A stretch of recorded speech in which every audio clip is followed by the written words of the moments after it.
Yemen के Houthi विद्रोहियों की तरफ से छोड़े गए एक मिसाइल ने रविवार को इजराइल के मुख्य हवाई अड्डे बेन गुरियन इंटरनेशनल एयरपोर्ट पर हड़कंप मचा दिया। इस हमले के बाद हवाई, सड़क और रेल यातायात को कुछ समय के लिए रोक दिया गया।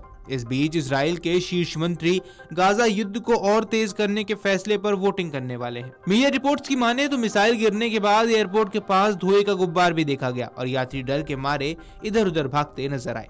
मिसाइल एयरपोर्ट के पास से खाली मैदान में गिरी, जिससे जमीन में एक बड़ा गड्ढा बन गया। हालांकि इजरायली एयर डिफेंस सिस्टम ने इसे रोकने की कोशिश की थी। हमले के बाद करीब 1 घंटे बाद हवाई और सड़क यातायात फिर से शुरू हुआ। इस हमले में 4 लोग हल्के रूप से घायल हुए हैं। यमन में ईरान समर्थित विद्रोहियों ने रविवार को इजराइल के मुख्य अंतर्राष्ट्रीय हवाई अड्डे पर मिसाइल दागी। इससे हवाई अड्डे पर उड़ाने और यात्री यातायात कुछ समय के लिए रोकना पड़ा। मिसाइल हवाई अड्डे तक पहुंच मार्ग के पास गिरी, जिससे यात्रियों में दहशत फैल गई। बेन गुरियन अंतर्राष्ट्रीय हवाई अड्डे पर हमला इजरायली कैबिनेट मंत्रियों की ओर से गाजा में सैन्य अभियान तेज करने को लेकर मतदान करने से कुछ घंटे पहले हुआ। इस हमले के कारण एयर इंडिया की फ्लाइट को अबू धाबी की ओर मोड़ दिया गया। जानकारी के मुताबिक विमान संख्या AI-139 दिल्ली से इजराइल की राजधानी तेल अवीव जा रही थी। फ्लाइट में तेल अवीव के उतरने से 1 घंटे में कम समय रह गया था और यह हमला हो गया। जब विमान को अबू धाबी की ओर मोड़ने का फैसला लिया गया तब वह जॉर्डन के हवाई क्षेत्र में था। वहीं इस घटना के बाद एयर इंडिया आगामी 6 मई तक के लिए तेल अवीव के लिए अपनी सभी उड़ानें रद्द कर चुकी है।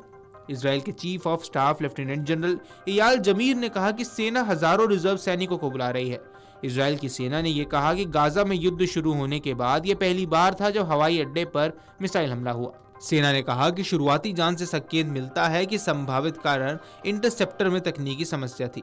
इजराइल के पैरामेडिक सेवा मैगन डेविड एडोम ने कहा कि 4 लोगों को हल्की चोटें आई हैं। हूतियों ने युद्ध के दौरान फिलिस्तीनियों के साथ एकजुटता दिखाते हुए इजराइल को निशाना बनाया है। ईरान के स्वघोषित प्रतिरोध के धुरी को अंतिम सदस्य के रूप में वे इजराइल पर नियमित हमले करने में सक्षम है। राष्ट्रपति डोनाल्ड ट्रंप के नेतृत्व में अमेरिकी सेना ने 15 मार्च से हूतियों को निशाना बनाते हुए रोजाना हवाई हमलों का एक अभियान शुरू किया। सोमवार को सुबह विद्रोहियों ने एयरलाइंस को चेतावनी जारी की कि वे बेन गुरियन को बार बार निशाना बनाएंगे। हूतियों ने कहा कि अंतर्राष्ट्रीय वाहकों को अपने विमानों और यात्रियों की सुरक्षा के लिए इजराइल के हवाई अड्डों के लिए अपनी सभी उड़ानें रद्द करनी चाहिए।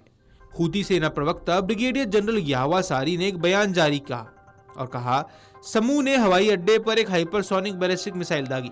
इजराइल ने यमन के विद्रोहियों के खिलाफ जवाबी हमला किया।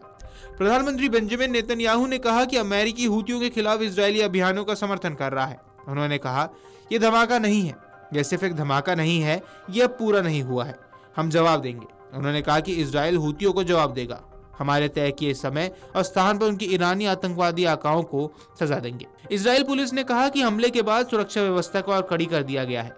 वहीं इजरायली रक्षा मंत्री इजराइल कॉटेज ने चेतावनी दी कि जो हमें नुकसान पहुंचाएगा हम उसे 7 गुना ज्यादा नुकसान पहुंचाएंगे।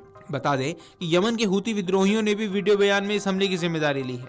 हूती प्रवक्ता ने कहा कि उन्होंने एयरपोर्ट पर एक हाइपरसोनिक बैलिस्टिक मिसाइल दागी। हूती विद्रोही अक्टूबर 2023 से गाजा में चल रहे युद्ध के दौरान इजराइल पर लगातार हमले कर रहे हैं। हालांकि ज्यादातर मिसाइलें इजराइल ने हवा में ही रोक ली है, लेकिन कुछ मिसाइलें नुकसान भी पहुंचा चुकी हैं।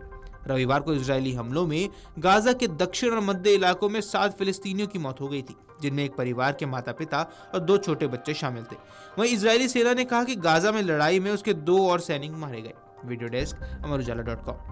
अगर आप ये वीडियो YouTube पर देख रहे हैं तो हमारे चैनल को सब्सक्राइब कर बेल आइकन दबाएं और Facebook पर देख रहे हैं तो हमारे पेज को लाइक करें। 8 मिलियन प्लस सब्सक्राइबर, आपके इस भरोसे के लिए बहुत धन्यवाद। अगर आप ये वीडियो YouTube पर देख रहे हैं तो हमारे चैनल को सब्सक्राइब कर बेल आइकन दबाएं और Facebook पर देख रहे हैं तो हमारे पेज को लाइक करें। 8 मिलियन प्लस सब्सक्राइबर, आपके इस भरोसे के लिए बहुत धन्यवाद।